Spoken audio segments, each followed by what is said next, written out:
Magali, and my testimony is as follows. This past Monday, I live in New Hampshire, and I was going into Massachusetts to the optical shop that I always go to take my prescription glasses to get renewed, because once I get my prescription from the VA, I go to this optical shop that I've known the owner for many, many years, and they renew my prescriptions for my glasses. As I was getting ready to cross the street, I see this lady that is coming towards me, and honestly, I thought it was a bum.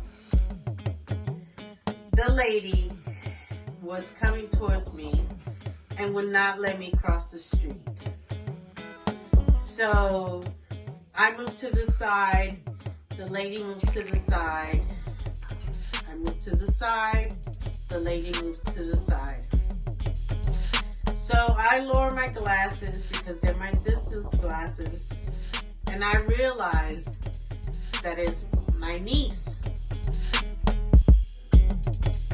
I have not seen my niece in many, many years. She looked haggard. She looked distressed. Honestly, she looked like a bum off the streets. So I said, hey. Immediately, she flares up. She starts yelling at me.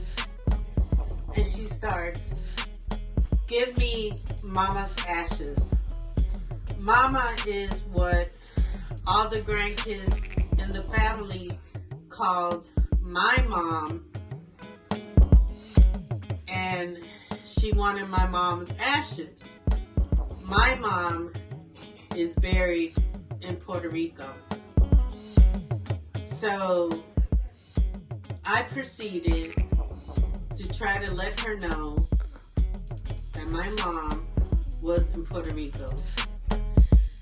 As she was flaring up, I took a stand because I was preparing to defend myself. If you know me, if you don't know me, I suffer from chronic PTSD. And let me tell you, if you come at me, I tell you like this, one of us is not going to get up from the ground. It's either going to be you or me, but one of us is not going to get up from the ground. And I'm giving this testimony because as I took a stand to defend myself, what I thought was, because she's almost 6 feet tall, and as you can see, I'm only 5 feet tall, I was going to sweep her feet off the ground and stomp her throat out. That was my initial thought. But when I tell you something spiritual came over me, and it just gave me a sense of calm and said, Magali, calm down. Because my PTSD keeps me with a sense, and forgive me, a sense of fucking anger. My sense was just to freaking destroy her when she started flaring up. But something spiritual, I'm telling you, it came over me. It just entered my body.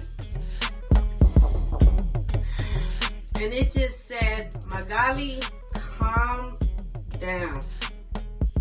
So I just lowered my arms.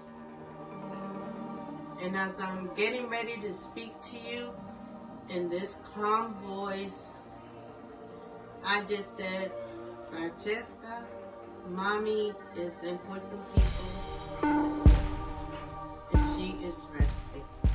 That's all I said to her. I lowered my arms I removed my stands and I stood still. She shoved me into the brick wall and I stayed still. She continued to flare up.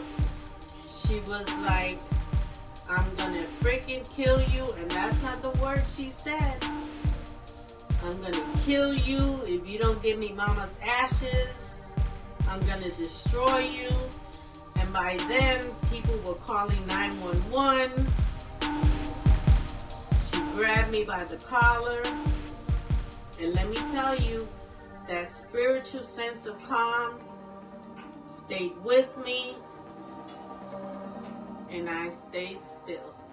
Because there was something spiritual inside of me that protected me and kept me calm. It was magical because the cops were there so fast. And she was like, again, stating, I'm gonna kill you, I'm gonna kill you, I'm gonna destroy you. And I just stayed there. And it was like there was a shield over me. By then, my daughter, who was parking the car, saw what was going on and she came running. And she got in between us. And she was like, Mommy, go to the car. And I went to the car. And by then, when the cops came, she tried to chase me to the car and started kicking the car while the cops were there.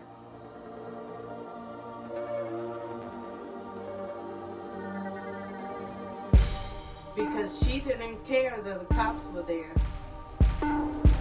But during this entire time, I had a sense of calm that was unbelievable.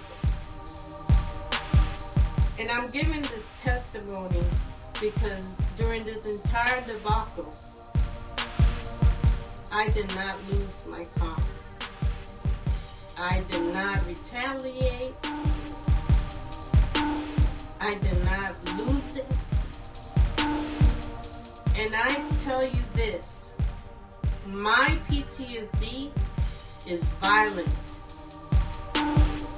My PTSD gives me blackouts. My PTSD is out of this world. So when I tell you, if you don't believe in this religion, you are sadly mistaken. Because when I tell you something spiritual came over me, protected me, kept me calm, cool, and collective during this entire debacle, look at me here today. I am safe because she slammed me to a brick wall. And I did absolutely nothing. Normally, I would have retaliated. I would have swept her fucking feet off her ground. And I would not be here today to give this testimony. But today, I am here today because something spiritual, and I always say it was my nganga, protected me, calmed me down. And I am here today to give this testimony. That is my testimony. My name is Magali. Salam alaikum.